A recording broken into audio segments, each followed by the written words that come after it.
This video is all about DNA replication. All the DNA must replicate before cell division. DNA is copied by a process called semi-conservative replication. This is where each copy of DNA consists of one original strand and one new strand. Semi-conservative replication of DNA ensures genetic continuity between generations of cells. The first step of DNA replication involves DNA helicase, which is an enzyme, breaking hydrogen bonds between complementary bases in the polynucleotide strands. This unwinds the DNA double helix.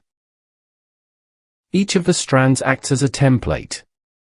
Free-floating nucleotides are attracted to the complementary exposed bases on each strand template.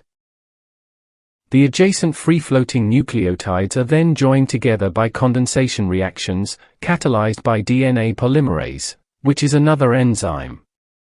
Hydrogen bonds form between the bases of the new and original strands. Each DNA molecule now consists of one original strand and one new strand. Watson and Crick determined the structure of DNA, and the theory of semiconservative replication. Meselson and Stahl later proved the theory of semiconservative replication.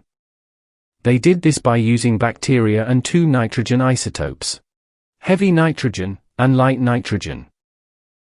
One sample of bacteria was grown in broth containing heavy nitrogen. The other sample of bacteria, however, was grown in broth containing light nitrogen.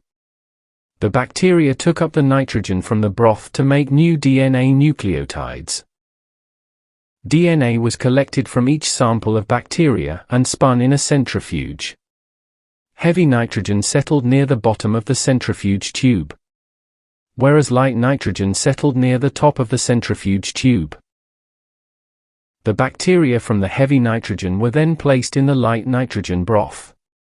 They were left for one round of DNA replication. Finally, DNA was collected again and spun in a centrifuge. DNA settled out in the middle of the centrifuge tube.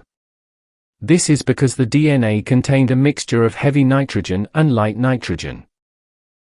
Each DNA molecule had one heavy original strand and one light new strand. Therefore, the bacteria had replicated semi-conservatively. Well, that's the end of the video. Be sure to watch my next video, and if you found this video helpful, then remember to subscribe.